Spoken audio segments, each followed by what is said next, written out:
Today I'm talking about the mining needed for energy transition and expansion. Mineral needs are pivotal to address resource adequacy. In Montana, we have all the baseload power we need with coal and hydro. Our peak needs can be met by natural gas facilities. We have many amazing solar and wind facilities and projects in the works.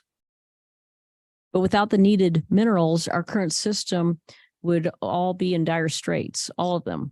And solar and wind sources of power would be rendered completely non-functional.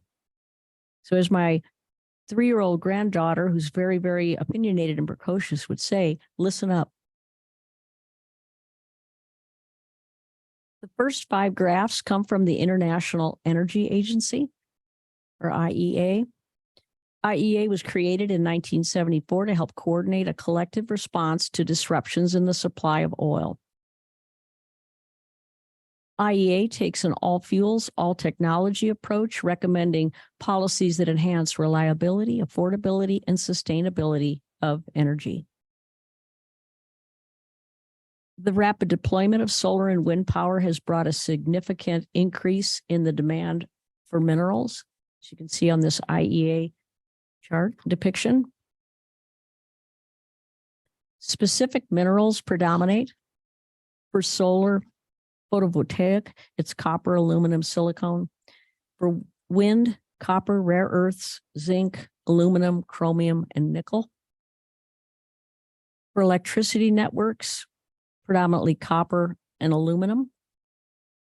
And for electric vehicles and battery storage, copper, cobalt, nickel, lithium, rare earths, and aluminum.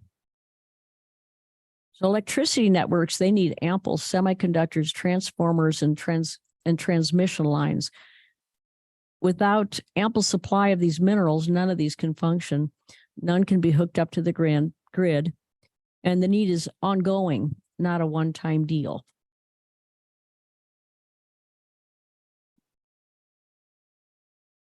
These graphs by IEA are very illustrative. Notice that this is in kilograms per megawatt of power. And you can see that the wind and solar and electric vehicles, they require a significant more amount of these various minerals per megawatt of power produced.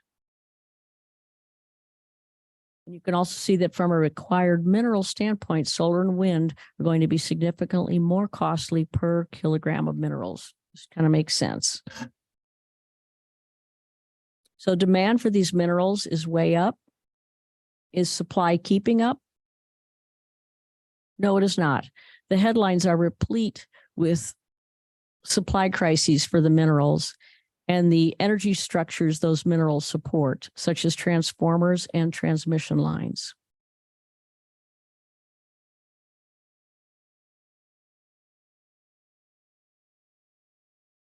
These beautiful graphs, they show the different countries that we depend on for extraction of the minerals and also production and processing. For extraction, there's more variety of prominent countries, but the United States isn't one of them. And China is the one that is over there as a processor.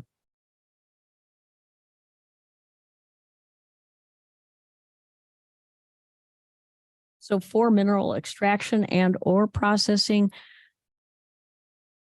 countries dominate for those minerals needed for energy transmission and expansion are China, Iran, and Russia.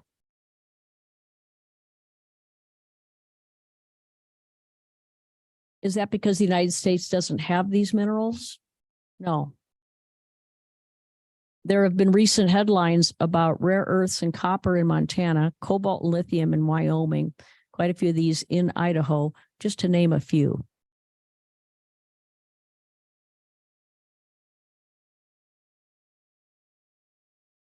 Here's a graph of the supply that we have, the copper that we have available, and our ability to use it. So another problem with mineral adequacy in the United States is all the legal and regulatory roadblocks to mining. We have the supplies, but can't get to them. The United States led the world substantially in rare earth production until 1985. It is not that we ran out of rare earths. Rare earths are not rare. They are plentiful. They're called rare earths because they have a very low concentration in the soil. The same is true with lithium. That's why so much land and water are needed for their extraction. So why did the United States production of rare earths that was so high in 1985, why did it fall off? Part of globalization, or the global market, is incurring least cost. And that includes least cost of labor, land, and water, like you find in third world countries. In the United States, there is a minimum age for work, there's a minimum wage, and there are standards for working conditions. Thank goodness for that. But that's not so in most of the countries from where we get our minerals.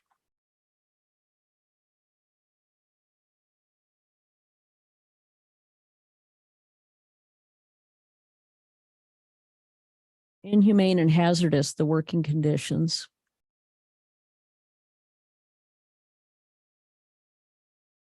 Including child labor. Those children are probably somewhere 3 to 5 years old.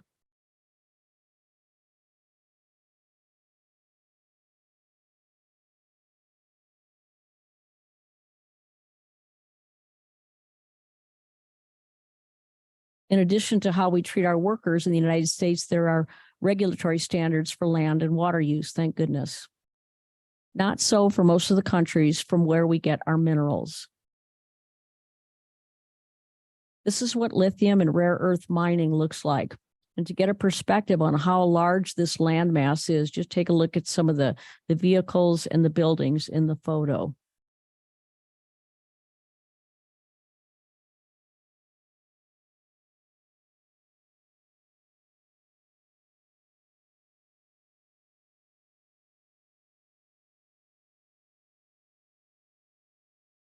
And the mining of these minerals uses a lot of petroleum, and it creates a lot of pollution. That was the basis for a CNN report about what was called the dirty trade fueling our clean energy, what some people call the blood diamond colonial model of business.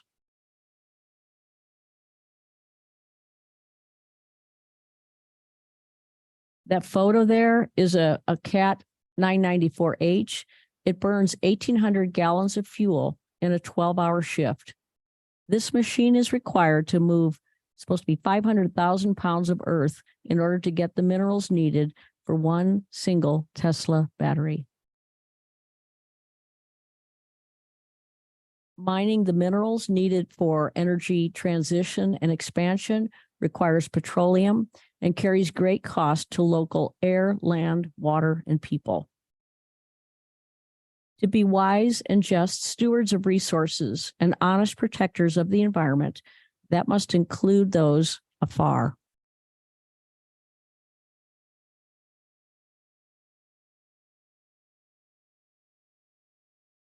We need these minerals for energy transition and expansion.